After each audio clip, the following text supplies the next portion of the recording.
Good morning. How are you today? Got my coffee? Today is Wednesday, October 16. Yesterday was Sam's birthday. So I actually forgot Sam's birthday until about noon. And then actually my coworker said, "Isn't this your husband's birthday today?" And I was like, oh my gosh, I've been like dealing with so many things. Completely forgot how awesome October 15th is. So came home, brought my husband a little nothing but bundt cake, chocolate chip, and then took him to dinner. So the day ended well. How you doing, sister? You doing okay? Of course, we know there's all kinds of stuff going on lately, don't we? All over the place. I heard a little message this morning, and this person that was giving the message said, do you know a scrambler? And how we sometimes want to back away from those scrambler people who just like to scramble everything up. And we're just trying to keep like, okay, Jesus, I'm walking with you today, one thing at a time. That's how we're going to deal with life. No scrambling. So don't know if you know a scrambler, but anyway, today we're on day 30, still on our book of Lisa TerKeurst, Clear Mind, Peaceful Heart. So that's what we're going for with Jesus. We're in James 1:6. So if you'd go there in your Bible with me, that would be so awesome. James 1:6 says, "But let him ask in faith, nothing wavering. For he that wavereth is like a wave of the sea, driven with the wind and tossed." And then down in my Holman Study Bible, it says, "A person should ask for wisdom and faith without doubting. The basis for confidence is just not the fact that we exercise faith, but the person in whom we place our faith, God." Oh, love that. Walk in faith today, sister. My goal is to walk in faith. Even though God usually comes in exactly when it's time, I always want him to show up early so that I don't have to keep like going, Jesus, remember this? Jesus, remember this? He remembers that. And that's exactly what our lesson is about today. So I absolutely love that. We know our God. We know Jesus. It says, "The bitter wind stung my face as I lugged the unwieldy tote of birdseed through the snow toward our bird feeders. 6 months before, our bird conservatists asked that we refrain from feeding the birds because a contagious eye disease was spreading as the birds assembled at communal feeders. But with the winter's arrival, the advisory and its precautions were lifted. While I struggled to fill the feeder with my thick gloved hands, I wondered if the birds would come before nightfall. So many months had passed with no provisions. Would they doubt this house had anything to offer them? With the unanswered questions swirling through my mind, I finished up, placed the tote in the garage, and headed inside. As I puttered around my kitchen a few hours later, I noticed birds by the feeder. Yay, I cried to myself and ran to the dining room window to get a better look. Chickadees, blue jays, woodpeckers, juncos, and cardinals all feasted on the suet, sunflower seeds, and cracked corn. They had a need. I met the need and they responded swiftly. I pondered the birds' unwavering trust and was pleased with how they came in faith. It was then that I felt God speak to my heart saying, "You have a need.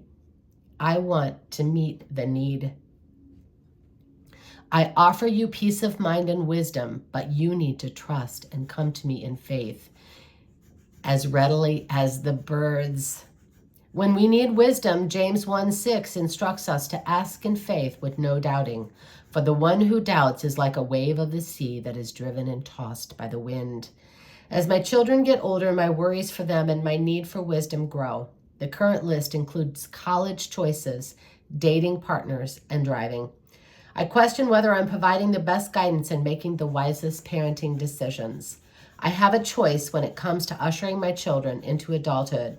I can toss and turn during sleepless nights and wonder if I'm making the right decisions, or I can come to God's storehouse of love, peace, and wisdom.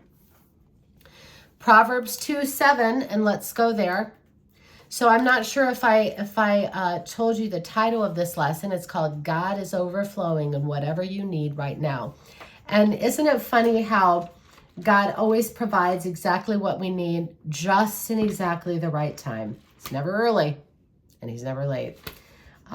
Sometimes I feel like he's late, but it's always right in time. If I'm willing to do the work and to show up, like I said before, ladies. Proverbs 2:7 says,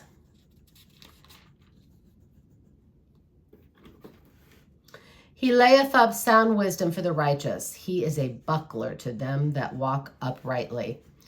And it says, whether it's wisdom, love, or peace, God has a tote overflowing with whatever I need. Nothing can make him withhold his provisions. Instead, he waits for me to come and feast. His heart fills with joy when he knows I'm ready to receive his offerings. And I wonder if he shouts joyfully when I trust him to guide me through the tough parenting years as effortlessly as the birds trust me to get them through the long, frigid winter. As I lie down in bed each night and as I walk through my days, in faith, I pray for God to give me the wisdom I need in the months and years ahead. I hunger and thirst for his guidance. Then I'm ready to partake of God's offerings and get a good night's sleep and have a good day at work or whatever we're doing. Sam and I loved Feed the Birds. So of course this lesson talked to me. We actually went out Saturday morning. It was very chilly, but we put some bread out like we always do. And I think we had one bird and one squirrel, but guess what? We're going to keep trying. We have a lot of birds in our backyard with the trees along our back fence. And oh my gosh, sometimes all summer they come and they take a bath. And I mean, sometimes there could be 2 and 3 little birds in that bath feeder. It just makes us so happy. Just because it's so peaceful and it's so quiet and it's God's creation coming to enjoy the day with us. And I always thank God. I always say, thank you for sending the birds. Thank you that they want to take a little bath in my bird feeder. I love you so much, Jesus. This morning I heard a song, and I want to read my calendar on my desk because I feel like I'm short this morning. It says, sometimes difficult things happen to us so that the glory and power of God can be revealed in and through us. We may not be able to understand why certain things are happening at the time, and we may never know why we have to go through them until we go to be with the Lord. But when we return to God in the midst of difficult situations, God's glory will be seen in them and on you.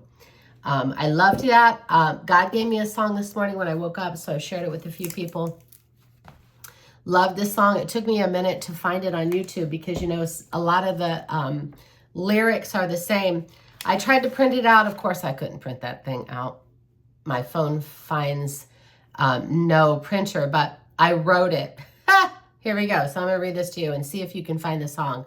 It's called, is it called Even As I Walk? It says, as I walk through the fire, let it purify me.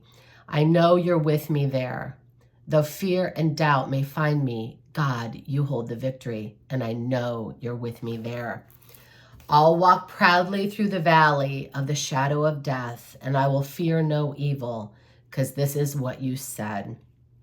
Even in the silence, Jesus, you're working, and I believe it still. I believe it still, so let your promise be fulfilled. I put it all back in your hands and find my confidence in you and you alone.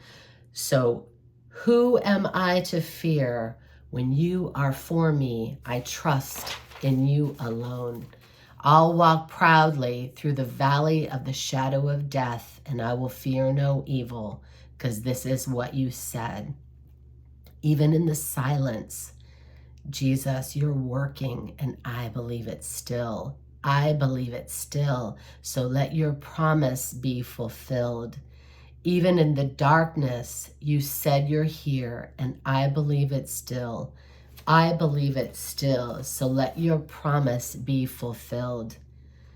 You will never change. Your promise stays the same. I know my help is on the way. I believe it. I believe it. You will never change.